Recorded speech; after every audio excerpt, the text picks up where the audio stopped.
Hello, hello, hello, and happy Thanksgiving to everyone out there in the Detroit Lions Believe in Lions post Thanksgiving wrap up. Now, didn't quite end the way we wanted it to, but it was a hell of a game between the Buffalo Bills and the Detroit Lions. The crowd was electric, and I am joined, as always, by a man who experienced that electricity firsthand multiple times with the crowd buzzing all around him. It is the one, the only, the interception leader, all pro, Glover Quinn. Yes, sir. What's up, man? What's up, man? I know Ford Field was rocking, bro. Like, golly, I could feel the energy from where I was watching the game. It was a wild game. And so I've been to, this was the sixth home game I've been to the Lions. I saw the Lions play the Cardinals back when Anquan Bolden and Larry Fitzgerald and Kurt Warner were there. Saw the Chargers after LaDainian Tomlinson had left on Christmas Eve. Saw the Patriots on Thanksgiving. And then I saw the Lions beat the Packers when the season was already over at one point. And a couple years ago, I saw the Lions beat the Vikings. And the wins against the Packers and the Vikings, that's felt different just because it was everyone's dunking on the division rival. So everyone's just so happy. This was something I've never experienced. The electricity, the expectation that it's not over. We are still in this. We can beat the Buffalo Bills. It was just indescribable. And I'm sure you felt that plenty of times in close games, but it was wonderful to be at. Yeah, man. When you're playing those close games and you're fighting and you're scratching and you got that crowd behind you, like it just makes you want to make that play, man. And I can remember multiple times just being on the sideline or being on the field and just like it's that time. It's that time. Like it's time for a play. Like it's time to make a play and to be able to come through multiple occasions and make big plays, whether it's an interception or a forced fumble or a big third down stop or whatever to get off the field and get the offense back the ball. It's just a dope atmosphere. The fans are incredible. And you got to like I've been saying a couple times on the show, you got to give a shout out to the Lions fans because of the way the team has been over the years. The fans are still so faithful and loyal and energetic, and it's just awesome. And the Thanksgiving Day game is just beautiful. And for them to, play a game like that against the Buffalo Bills, which, I had them pick to win. I thought they would win it. I felt like they could have won that game. Um, but the fans definitely did their part. They did. And one of the craziest things was remember, the Lions had the ball first. And so the crowd was real loud on the Lions' first drive. And it was kind of made you think, oh, there's more Bills here fans here than I thought. I don't like this. But then when the Bills got on offense, it is completely deafening. So the home crowd showed out. The Bills fans were there. Bills fans were extremely respectful too. They were a lot of fun. They had nothing negative to too negative to say about the Detroit Lions. Of course, they wanted the Lions to lose, but it wasn't the hostility you'll see from some other crowds. Yeah, I mean that's what is good about sports. I mean, we all have our teams that we like and we respect, but at the end of the day, you shouldn't have any ill will against any of these teams, right? I mean, you're a Buffalo Bills fan because you live in Buffalo or you grew up as a Buffalo Bill fan, right? That's why you're a fan. You are a Detroit Lions fan because you live in Detroit or you grew up as a fan. Some kind of way you are a fan.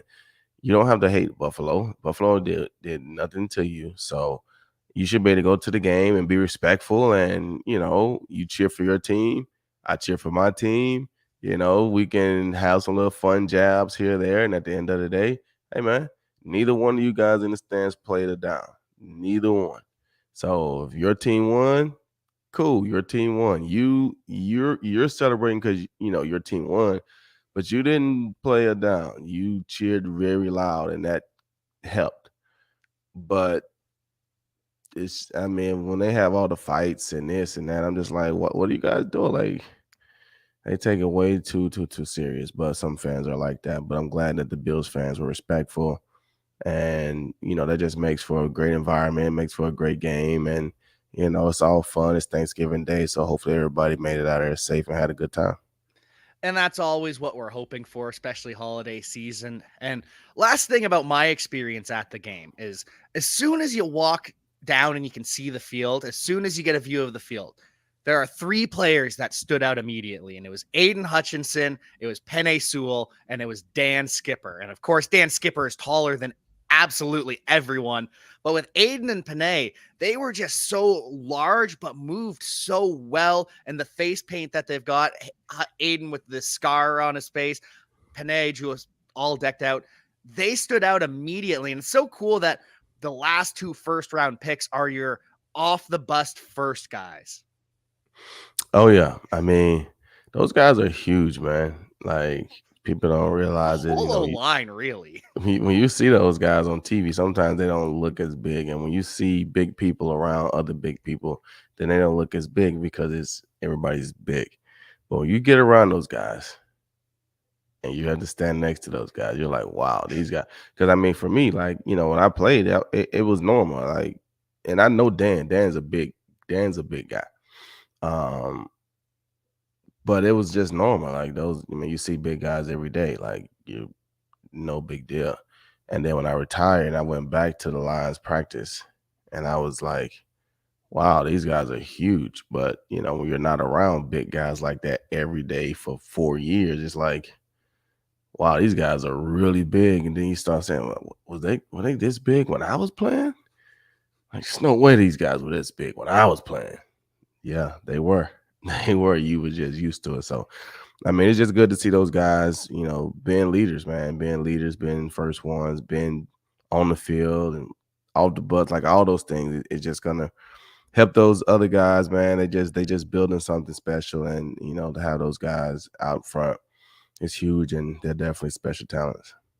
And the other person that you don't realize how big he is until you see him live is Dan Campbell, because he's so often off by himself on TV, or he's watching the plays, got his hands down on his knees. But Dan Campbell would be a force to be reckoned with. I think he could strap on the pad still, much like my good friend, Coach GQ. Yeah, well, Coach Campbell was a tight end, so those tight ends are big, man. Those tight ends are big guys, and the fact that he's been around football since he retired, so I'm sure he still works out at the facility. So, I mean, he's in good shape. He's strong. He's swole up, and he's a big guy. Definitely looks like he could still scrap him on and play. Probably could, and the Lions could have used the help of trying to block Von Miller at least early in the game. He was having himself a game, but then he leaves with a what is later diagnosed as a torn lateral meniscus. He's going to miss the next 7 to 10 days. Then they're going to reevaluate, see where he's at, and see if Von Miller can return this season or if they're going to have to shut him down, because he needs surgery no matter what to repair this torn meniscus. It's just a matter of when, not if. So either way, we hope Von Miller gets well soon, because it really sucks to see a player go down, such a special player. Right. You never want to see that, especially like you said, a special player that we've all grown to like and love over these years for all the different teams, and the way he plays the game, the things that he can do. You just expected him to make that play. You just expect, oh man, watch out for Von Miller if you're on the opposite team. And if you're on his team, you're like, all right, Von, it's time for a play, because he's gonna come through and in the clutch and make a big play for you to end the game or to give yourself a chance. And so you just hate to see that for any player, but especially one of the good guys. And it was a little bit reassuring, almost, I would say, because you see Vaughn go down and you don't see the training staff doing all the ACL tests and all of that. I talked to a friend later who said, and no, some of these therapists on the field, they're just so good that they can tell just from looking, and they're not going to do the tests on the field. They're just going to get you straight to the MRI. But you could also see Vaughn, he wasn't acting like it was an ACL, as a player who had torn his ACL previously. He knows that feeling. So it was a little bit reassuring, but then also you start questioning yourself, am I reading too into this half-second moment on the field? So it was just a relief that at least there's a chance Von Miller can return, but it's also crazy how well these players know their body. Oh yeah, you get very familiar with your body, especially when you've dealt with certain injuries. You know when something is bad, and you know when something is like, oh, this ain't that bad. Like it hurts, but it'll be okay. But if you've had an ACL or an Achilles or a thing, like when you get it, you know exactly what it is. You just know, oh, here we go again. Um, so yes, luckily it wasn't an ACL, lateral meniscus. He can play with that. I tore that when I was in college, my senior year. I had a lateral meniscus tear, and I I finished the whole season. I had to. It's my senior year, so I couldn't sit down. Did you So get hopefully, surgery after your senior season yeah. then? Oh, Mhm. okay. As soon as the season was over with, luckily we didn't make a bowl game that year, so I was able to get a surgery in November and start the recovery, so I could be, healthy by the combine and some of the All Star games. I had just really got healthy enough to play for the East West Shrine game, and but if we went to a bowl game and not played until December, I would have had to probably make a decision. Do I wait to get this surgery or do I miss the bowl game so I can go ahead and get the surgery? Because if I would have got the surgery, after the bowl game, late December, early January, I probably wouldn't even been ready for the combine because I wouldn't even been able to train Mhm. because I would have just been, you know what I'm saying? So, you know, you want to make bowl games, but for me, I'm glad, fortunately, my senior year, we didn't make a bowl game. So it worked out. But Yeah, yes, I did have surgery. you didn't have to make that business decision, which a lot of these younger players do, and especially at the time that you would have had to make that decision, people even now are a little bit overreactive when players opt out of bowl games. So, just interesting to see how we've evolved, and glad you didn't have to make that decision. Yeah. And like I say, if you're healthy, go and play. I understand that. But if if you know you're gonna have to have a surgery and you're a potential, like I said, if you're a Jameson Williams type of person, right? A sure first rounder, well then that's a different story. But if you are, a mid rounder or a late rounder, a potential, you got a chance, but you got to have a good showing at some camps or some workouts or some combines. If you get to go, like you got to have some good showings to if you need a surgery, going to that bowl game is gonna be cool, but that's gonna put you 6 weeks because that bowl game is gonna be 3 to 4 weeks after the regular season. It's gonna be 3 to 4 weeks. I mean, some seasons are over with right now, and bowl games won't start until mid-December, a week before Christmas, somewhere up in there, December the 20th or somewhere in there. So that's already almost a month that you could have been had that surgery and starting your recovery process. So that's a decision that you got to make. And like I said, I'm glad I didn't have to make it because I wasn't a surefire first rounder, right? So being a fourth rounder, I probably helped myself by being able to play in the East West Shrine game and by being able to go to the combine and have a good performance and being able to have a couple personal workouts and be at my pro day and perform well at those events. That probably helped me get bumped up to the fourth round. I probably would have went undrafted or super late if I hadn't been able to perform well at those events. So, like I said, I'm glad that we didn't make a bowl game and I was able to have that surgery and then start the recovery process. And this is just me speculating too, but I'm sure when teams see that, hey, this guy, he's just coming off of a meniscus surgery. He's still technically rehabbing, and he put up what numbers? That I'm sure impresses teams and also moves you up the board as well. So it all worked out the way it was supposed to. Back to this Thanksgiving Day game. What did you see from the Detroit Lions defense? Because they did harass Josh Allen throughout the game. Rookie James Houston, his first game ever, 2 sacks. 2 sacks. And those were big sacks. And, a couple of them were, if he don't make those sacks, Josh Allen may still be running. And that was one thing that, that we saw. I felt like they did a good job containing Stephon Diggs and Gabe Davis for the most part. And it was just kind of like, Josh Allen was like, bump it, I'm just going to run it. and he started understanding the coverages that they were playing and the opportunities that he would have to run. And he just took off running, and I felt that he hurt the team, you know, with his running ability.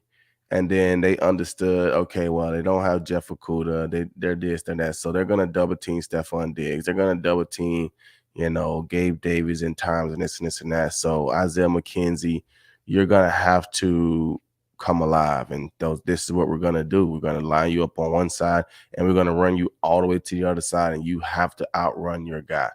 And once again, Will Harris, if you're playing that coverage down to the end zone and they're double teaming Gabe and they're double teaming these other guys, you cannot play outside leverage.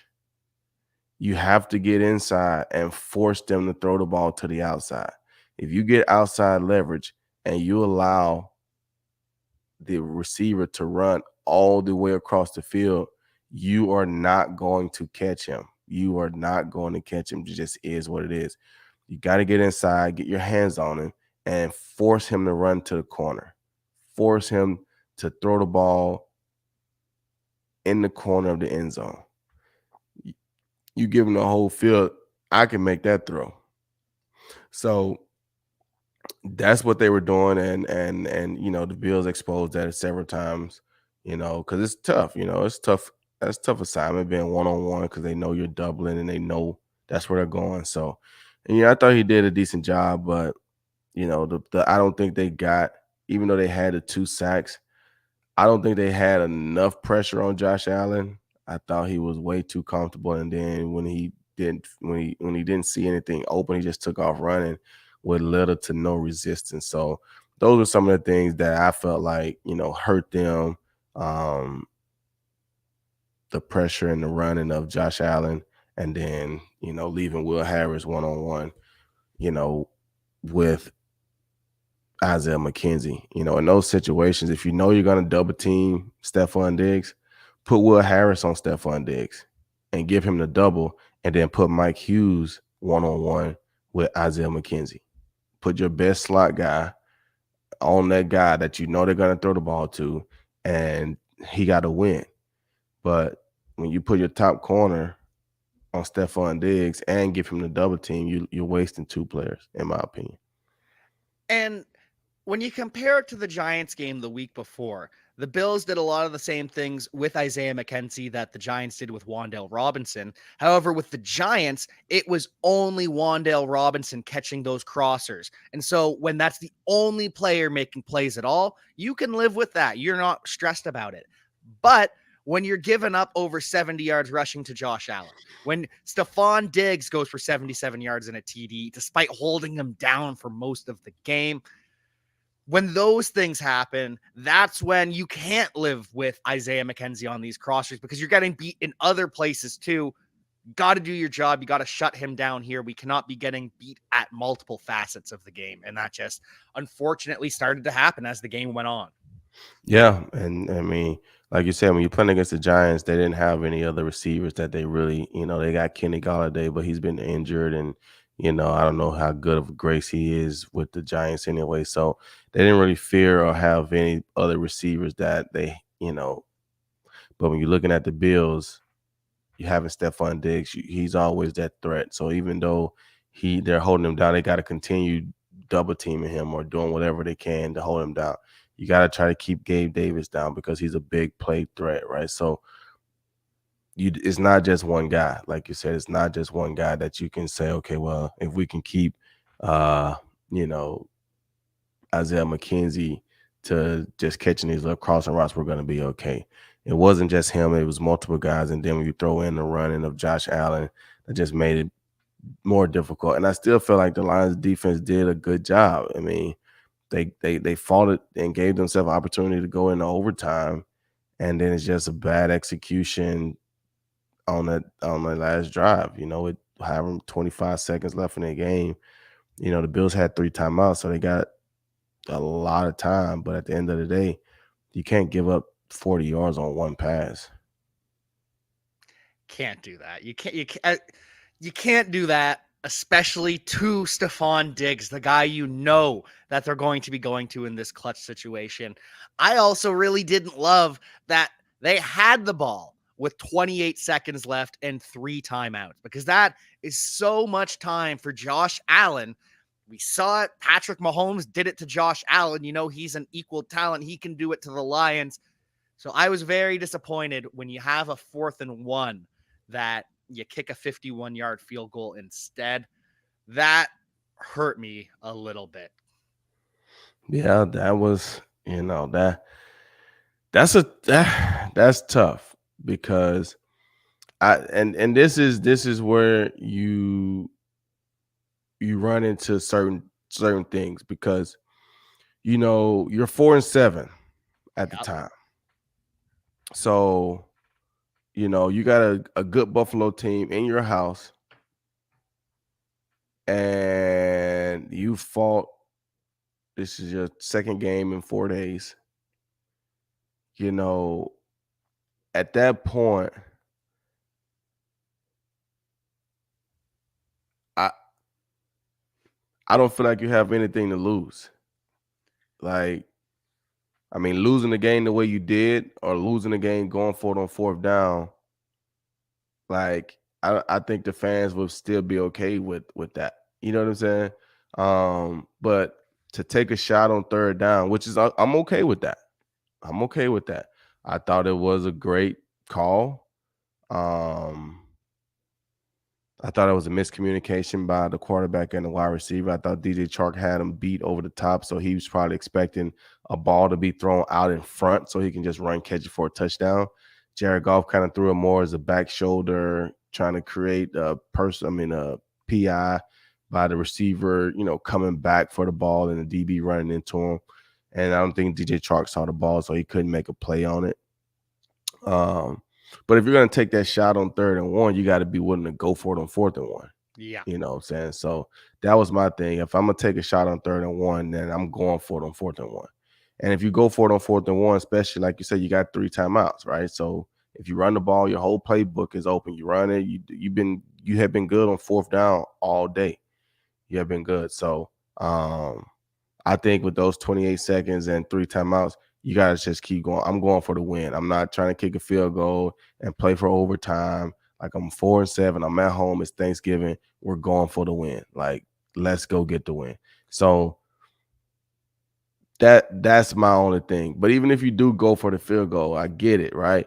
You can't give up 40 yards on one play to Stephon Diggs right down the middle of the field. You can't do that.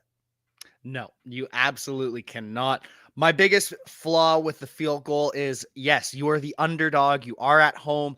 No one expects you to pull it out. So let's control our own destiny with the ball in our hand. We decide when this game is over. You can kick a field goal still to send it to overtime if you have to. But again, people freaked out about the DJ Chark pass call, but it worked. The execution did not work, but he was open. And if you could have it back, you'd throw it a little bit different. But I don't think you change that play call. It's the 4th down that concerns me. But again, they could have gone to overtime. Don't hold Stephon Diggs down. And that was all she wrote. But the offense played pretty well today. And of course, Amon-Ra St. Brown. We say it every show now. Over half the passing yards for the team yet again. He had 122 of the 240 passing yards. So just barely over half, but putting up over half of the passing game work in multiple games is incredible. He's having a great season, and he scored a touchdown too. Yeah, I mean, he's playing great, and he's open. He's working in the middle of the field. He's working the sidelines. He's getting open, and Jared Goff is finding him, and he's moving the chains. And like I said, when you can have what he had, 10 catches, 8 catches, 9 catches, 122, 13.6 right? You're averaging a 1st down when you catch the ball. And I remember playing early in the season. I was doing a show and I said, it's not about how many catches he have. It's about how many yards he have. If he got 9 catches for 56 yards, it's not as great. But when you got 9 catches for 122, now not only are you catching the ball but you're catching them and making big plays, 13 yards a catch. That's a huge, huge, huge gain for your offense. And I'm sure there's been 1 to 2 a game that don't go for first downs lately, but I can't remember any of them over the past couple of weeks. Amon-Ra St. Brown, I'm sure not every catch he has goes for a first. That would be insane if it does, but it truly feels like every catch he makes, first down, first down, first down. Amon-Ra St. Brown touchdown. DJ Chark also had a touchdown, could have had two. So he's working back in there with Goff off of the ankle. So there was a lot to like from this offense. DeAndre Swift, 43 yards and should have had a touchdown. But that was an incredible feat of strength for him to drag the knee on the turf, but not actually go down. That was wild. They should. There's a common thing on the internet where if the play is cool enough, it should count, even if it's not in the rule book. That's a part of, and I mean, it's hard to say it, but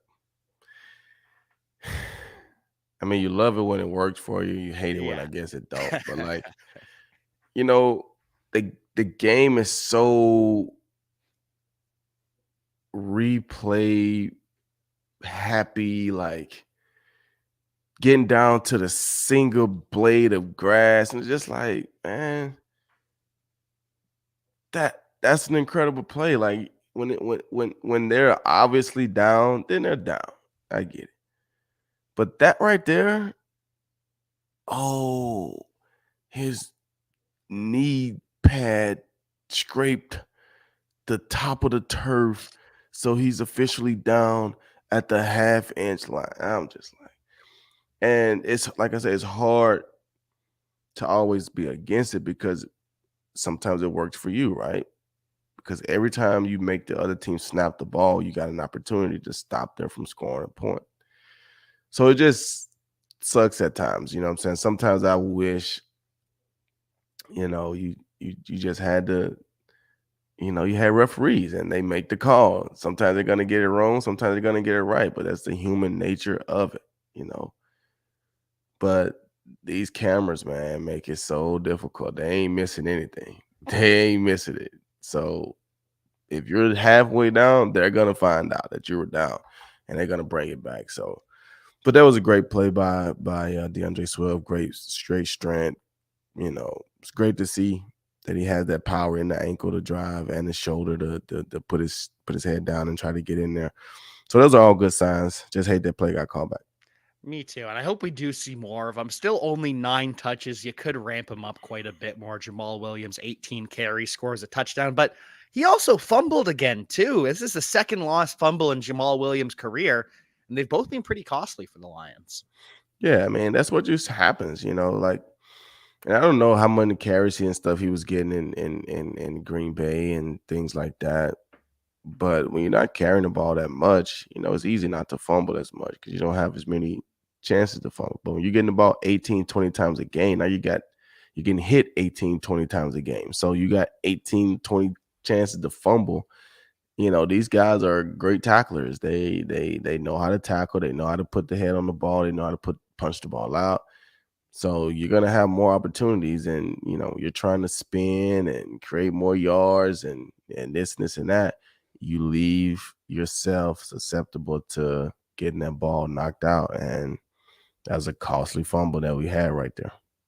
Especially when, as great as all the offenses in the NFL, you are playing against equally great defenders who are looking to make a play on the ball, as you talked about throughout your career. It didn't matter if they were just walking around. You're punching that ball out. It doesn't matter if the drill's live. You're punching that ball out. So, got to work on Every that day. every single day. Ball Every security, day. the offense, defense, turnovers. If they're walking around with the ball, they better be holding it because I'm coming to punch it out. You can be on the sidelines. I'm coming to punch it out. So yeah, you got to secure the ball. You gotta hang on. Like, you got the team's life in your hand. Like, that's the way you got to think about it. You're holding the heart of the team in your hand, and you cannot let it go. You cannot, especially down the stretch, because the Lions now, after the loss, they are 4-7. But if they win out, they're still a 10-17 or 10-7 team that is still in the playoff mix. And so when you look at the rest of the NFC, we're gonna call the Eagles and Vikings locks for the playoffs. We've been doing that for a while. 9-1 and 9-2. Maybe the Eagles lose the division if something happens, but it's gonna be tough to fall from 9-1 to out of the playoffs. Seems as though the 49ers are rolling at the right time. They're only 6-4, but I think they're going to take the division, which means they will also take the 3 seed because the NFC South, Buccaneers versus Falcons, only one of those teams is making it. I don't see a world where both the Bucs and the Falcons make the playoffs. Do you? No, I don't. Not a chance. Mm-mm. And so you got the Cowboys at 5. They're 8-3, so they're close to a lock. They're not quite there. So then you get the Giants in 6th place. They are 7-4, and the Lions have the head-to-head over the Giants. And then you've got the Seahawks. They're the final wild card team at 6-4. Seahawks, unfortunately, have the head-to-head to the Lions, but anything could happen down the stretch. Commanders 6-5 too, but the Lions have the head-to-head over Washington. I'm just saying, it's gonna be an interesting end to the season, and we're officially rooting for whoever plays the Giants and Seahawks and Commanders. Right. And like I've said, when there was a 16-game season, it was always when you're trying to get the wild card, it was a race to 9. If you can get to 9 wins and be 9-7, you can give yourself a chance to get in. Now a 17-game season, I don't know if it's a race to 9 to get to 9-8, or if it's the race to 10 to get to 10-7. So if that's the case, if it's the race to 9, the Lions got to win 5 out of the last 7. The Giants got to lose, 5 out of the last 7 because they're already at 7 wins, so they can't get to 9. So we can't have them win, more than 2 games down the stretch, right? And Seattle's already at 6 wins or 4 wins, whatever they're at. So that's what you're looking at. It's the race to 9. Can the Lions get to 9 wins, and then can those other teams not get to 9 wins, or can they only get to 9? And like you said, the Lions got the tiebreaker over a couple of those teams. And, Seattle's going to have to play the San Francisco 49ers again. They're going to have some division games that's going to make it, tougher. The Giants in the same way, right? They already played the Cowboys again, got the loss. They're going to have to play the Eagles again. That's going to be a tough one. They're going to have to play the Commanders again. So they're going to end up having to play each other, and that's going to create opportunity. I mean, the Lions only have to play the Vikings again, right? They should be able to get a win over the Bears. They got Jacksonville coming up. So they may have a slighter, easier road than some of these other teams. So you just got to play the games week in and week out and try to stack a couple wins together, try to go on another, 2 or 3, 4-game win streak and just see where you end up in the end. And as always, you can only control what you can control. The Lions have no way to impact losses for the Giants, for the Seahawks, unless they want to start paying to send Lions fans to make the crowd noise louder for the opponent. But even then, that's a very small way that the Lions can impact it. They really can't control this, but they can control beating the Jags at home next week. They can control beating the Vikings at home the week after, a team that they were this close to beating in the first matchup. So we know it's possible. Then 2 road games, the Jets, who are kind of trying to figure it out. They've officially benched Zach Wilson, which we didn't see coming. They got Mike White in. Then it's the Panthers on the road. We all know the Panthers. And then the final 2 games, Bears at home and Packers in Lambeau. Glover, just imagine the euphoria of the Lions not only making the playoffs, but doing so off of a win in Lambeau. That'd be I've got awesome. goosebumps. That'd be awesome. Goosebumps just thinking about it. That'd be awesome. That'd be, like I say, the Lions have played well at Lambeau Field. They've played well since I remember, since I was there, they've played well at Lambeau Field. So that'd be special. That'd be special. They just got to take care of business and you just want to give yourself a chance. Just want to give yourself a chance. And like you said, they can't control any of these other teams. All they can control is themselves. So they got to just focus on getting the wins that they need to get, and hopefully they get themselves a chance to where they can do something in Green Bay. We're going to be hoping we're going to be along for this entire ride. I don't know if you saw the report today, but Aaron Rodgers, his broken thumb, we already knew that. It's an avulsion fracture, which means the tendon has kind of ripped off the bone, and he is going to need surgery after the season. He has said previously, nope, surgery wasn't an option now or in the future. Turns out that was a lie. Rodgers getting surgery after the season for his throwing thumb. Yeah, and like we always say, when things get out of hand, you make different decisions. So right now, the Packers are coming off of the win against the Cowboys, right? Yeah. They still feel like they got a glimmer of hope, kind of like the Lions. The Packers going to lose today. They lose next week. They're going to shut Aaron down.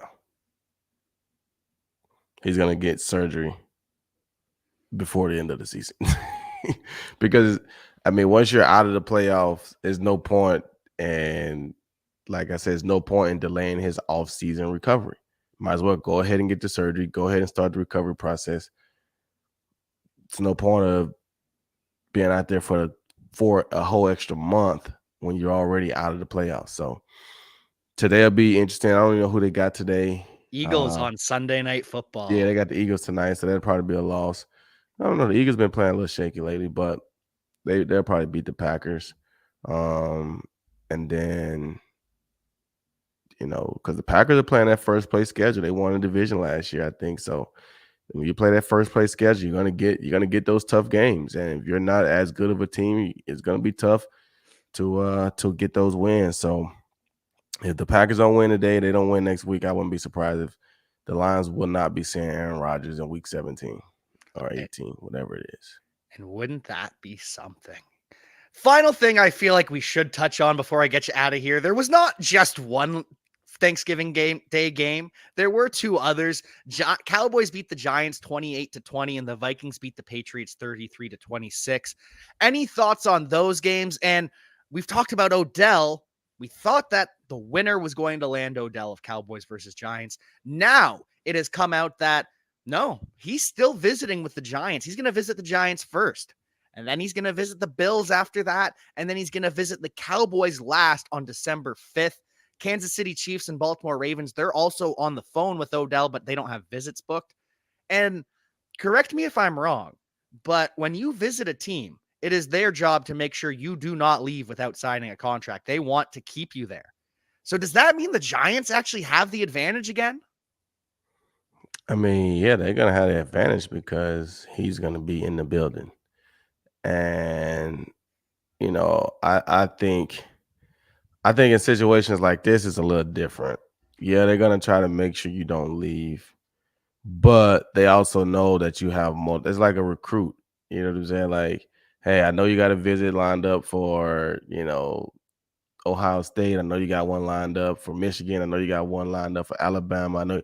So Ohio State's going to do everything they can to get you to commit, but they're going to know, like, he's probably not going to commit. So we're going to let him go. He's going to go to Michigan, and we just hope that we do enough that, you know what I'm saying? So they know, hey, he's going to Dallas. He's going to Buffalo. Yeah, they're going to try to get you to sign and this and that, but they understand that you're going to take these other visits, and just is what it is. So my whole thing is, don't make it a spectacle, Odell. Like, if you want to be on a playoff team, cool. There's no question about that. If you want to go play for the Giants, then you go play for the Giants. Like, if you want to go play, obviously the Giants want you. You want to go play with them. Okay, let's make a deal work. If you want to be with the Cowboys, then go be with the Cowboys. You know what I'm saying? If you want to play there, they want you there. Like, go make a deal work. But there's no point in making it a big whatever in the midseason, and you're coming off ACL.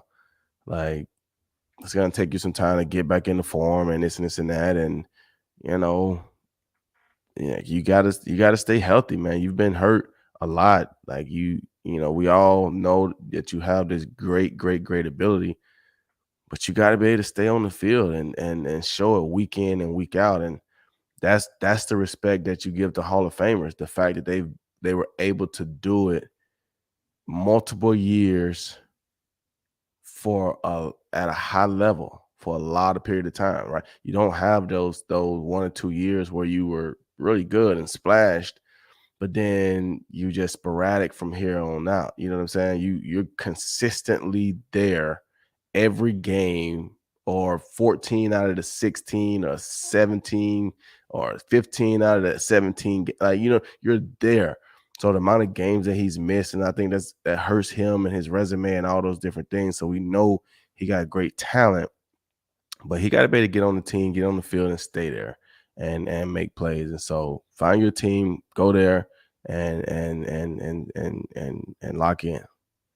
Unfortunately, we do have another week of the spectacle that's going to be going on, because the 5th of December is a week from tomorrow, and you just know it's not going to be on that final day he's going to sign. He's going to take another week to decide, and it's going to be eventually we're going to end up with a TV special like we did with LeBron going to Miami. Right. The decision. The decision. Any final thoughts on Vikings Patriots, or just it was a game. Vikings win. Kirk Cousins, the new nightmare, plays fine on prime time. Yeah, it was a good game. I guess the Vikings got a win. They rebounded. Justin Jefferson is legit. You know, they got a good team. Like I've always said, if Kirk Cousins don't slow them down, they could be legit. They always are gonna scare you though. They're always gonna scare you because of Kirk Cousins. And it seemed like they are really, really, really, really leaning Justin Jefferson heavy. I don't see Adam Thielen getting as many targets, and I don't know if it's because maybe he's not as open, but it's like if it's any kind of whatever, we're going to Justin Jefferson. And like I said, the problem that you have with that is you go back to early in the season when you playing against a corner that can play. You can't just throw those balls out to Justin like that, because these corners are going to make plays on it as well. So they scare me a little bit, but they got a good team. I think they can get far. They'll probably get to the championship game, but I don't know if they advance. Kirk Cousins scares me. They're that team that every team facing should be terrified of, because it could happen just like that, where they're all of a sudden Justin Jefferson takes a 90-yard TD. But they also should scare themselves, because you never know when Kirk Cousins is going to take a knee instead of spiking the ball to run out the half, and now you don't get a field goal. Right. Yeah. So it is going to be a fun end of the season. As John Madden says, the season doesn't start until after Thanksgiving. And Glover, we are officially in the season now. Oh yeah, and it's fun. We got some great matchups, great storylines, great playoff races down the stretch. So every one of these games are going to be important. I can't wait to sit back and watch and see how it play out. Any pluggables to plug, or any final takeaways before we get you out of here? Oh man, nah, I don't really have anything, man. Just enjoy football, enjoy the holidays, and I'm on Instagram, I'm on Twitter, check out the pages, follow us, support our podcast. That's about it. And go Dirtbags, right?